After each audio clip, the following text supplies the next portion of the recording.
Hey everyone, my name is Seth Yelorda and I'm a speaker, coach, and consultant. I work with organizations and individuals, helping them grow their personal and professional lives so they can achieve their goals. And I want to ask you a question. You know that sinking feeling you get when your boss announces that it's a mandatory team building day? I mean, we've all been there. Trust falls, awkward icebreakers. It makes all of the drivers in the room roll their eyes because they're like, can we just do the work already? And all of the introverts suddenly plan to take a sick day on the day of the team building.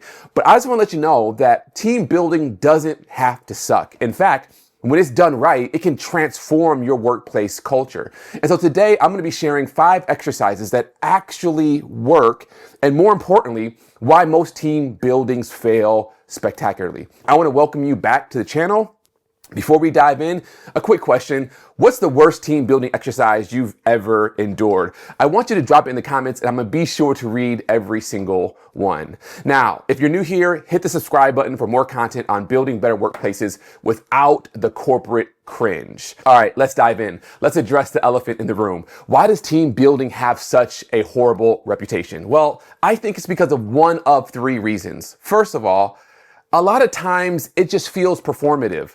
It's when the CEO recognizes that the culture is bad and there's conflict on the team, and they say, you know what, let me bring in a consultant and we'll just try to make this thing work. And a team building trust fall ropes course, when you're dealing with real conflict, that's like putting a Band-Aid on a broken arm. It's just not going to work. Or you might have some frontline staff who are saying, you know what, I feel like we need to have a team building because we're just struggling as a team. And the reality is, if you're struggling as a team building event really may not be the solution. It's not as bad as putting a Band-Aid on a broken arm, but it's like putting a Band-Aid on a sprained arm. It's just not going to work.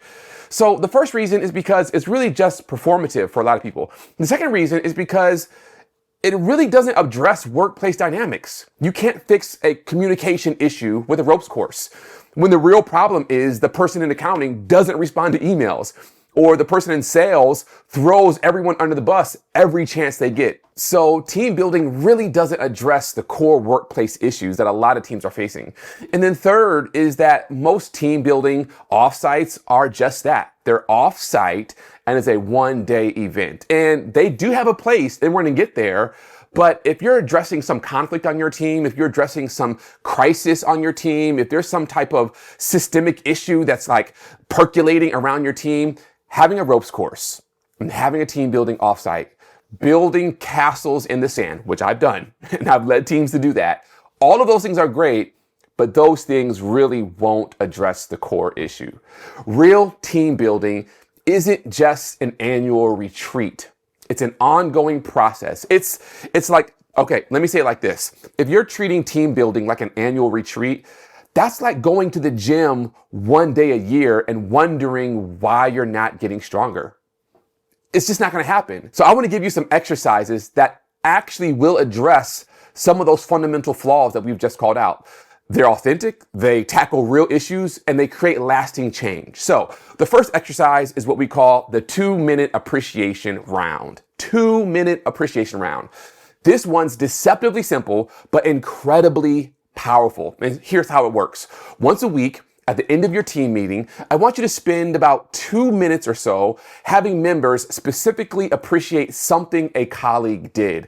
Not a generic good job, but something specific. You know, if someone on your team were to say, hey, thank you so much for staying late and helping me fix that problem. It really saved our project.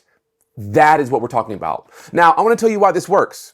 It costs nothing, it takes minimal time, and it actually rewires your brain to notice positive contributions instead of problems. There are a number of studies that talk about the power of gratitude. One in particular is a study from the University of Pennsylvania that shows that teams who practice regular appreciation have 31% higher productivity and 87% less burnout. That's pretty significant. And so the key here, though, is specificity and regularity. Vague compliments, they feel hollow. Specific recognition feels genuine. And it has to be regular. Make it a part of your weekly meetings. It doesn't have to take long. 2 minutes, 5 minutes max, 7 minutes maybe, depending on how big your team is. By doing it weekly, you make it a part of your team's DNA, not just some special occasion. Now, when you implement this, I want you to start small. Don't force everyone to participate immediately. Let it grow organically. The skeptics will eventually come around when they begin to see that it's not just corporate fluff. All right, so that's number one. Number two is the failure party. And this one might sound counterintuitive, but let's stick with it for a minute. Once a month, I want you to dedicate 30 minutes to celebrating failures. Have team members share something that they tried that didn't work, what they learned, and what they will do differently. And here's why this one is genius. Most workplace dysfunction comes from fear of failure. People hide mistakes, avoid risk, and point fingers when things go wrong. But the failure party flips this completely. It makes failure safe, even valuable. Google did a research project, I think it was called the Aristotle Project. And what they found was that psychological safety, which is the ability to take risk without fear of punishment, was the number one factor in high performing teams. The number one factor. This exercise builds that safety systematically. Now, there are a few rules for this. Number one, the leader has to go first. You can't expect someone else to celebrate their failure or to share their failures if the leader hasn't first shared theirs. So if you're the leader watching this, you have to go first. Share your biggest screw up, no blame allowed, only learning, and celebrate the lesson, not the failure. I don't want you all to give each other a pat on the back because you failed.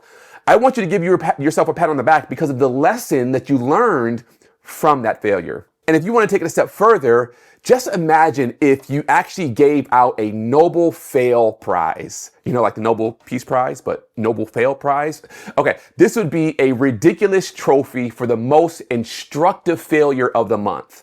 So that's how you begin to rewire your team's DNA. They see failure as an opportunity to learn and they celebrate it. All right, number three, and this is what we call the skill swap. Every team member teaches something they're good at that's not their job. So the accountant might teach bread baking. The developer might teach guitar. The project manager might teach Excel shortcuts. This works on multiple levels. First, it humanizes everyone. The person from IT isn't just the guy who fixes your computer. He's also a master origami artist. Second, it builds empathy. When you struggle to learn something from a colleague, you appreciate their expertise more. And then third, it reveals the hidden talents that actually might be useful for projects. Okay, so here are a couple practical tips. Keep the sessions at 20 minutes. Make them optional and maybe even incentivize, maybe over lunch with food provided. And let people choose what to teach. Forced fun becomes actual fun when people have autonomy. Exercise number 4. This is what we call the reverse mentoring program. Pair a senior team member with a junior team member. But here's the twist.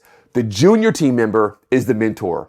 They teach the senior person something new, maybe technology, social media trends, fresh perspectives on old problems, or just how younger customers think. This actually destroys the hierarchical barriers like nothing else. It shows that everyone has something valuable to contribute regardless of their title. It also keeps like your senior people current and your younger people engaged. I know Jack Welch from GE did this in the 90s, and it's really relevant. With technology changing and accelerating with AI, reverse mentoring isn't just a nice to have, it's actually essential for your organization's survival.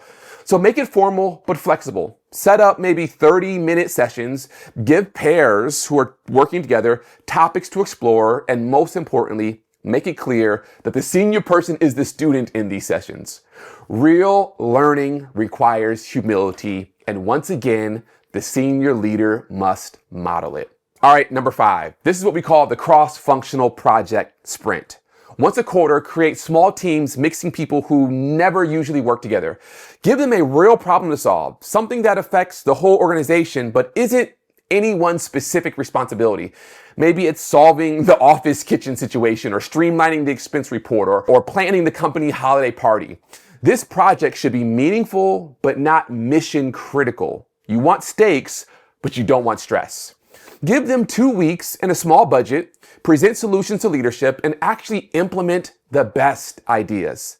This works because it breaks silos down naturally. People stop being the marketing team and the engineering team, and they actually become the problem solvers working toward a common goal. They build relationships through collaborating and not just artificial exercises. Now, I want to tell you, we gave you 5.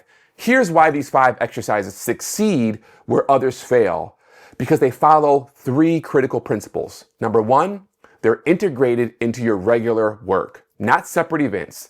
Team building should be like brushing your teeth. It should be routine, not occasional. Now, that doesn't mean that going away and holding hands and singing Kumbaya and having a ropes course isn't important. No, and I actually have an entire PDF that I put together where I outline the value of an offsite and how to plan them effectively. But if you really want to transform your culture, it's not going to happen in one offsite. It's going to happen because you built it into the routine of your team. The second reason why these are impactful is because they address the real psychological needs that your team has. And that's appreciation, safety, respect, purpose, autonomy. They're not just activities, they're interventions designed around human psychology. They produce tangible results beyond team building. You get better communication, better innovation, problem solving, and ultimately better business outcomes. The team building is almost a side effect of doing meaningful work together. So I get it. Watching this, you're thinking, okay, this sounds great, but my team would never go for it. Again, start small. Pick one exercise, try it for a month, measure the results.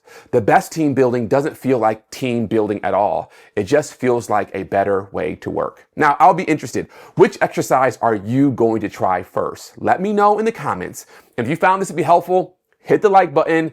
And if it's really helpful, subscribe to the channel and send this video or this podcast to a friend or to a coworker to see what they think. Until next time, remember, culture isn't built in a day, but it is built daily. See you next time.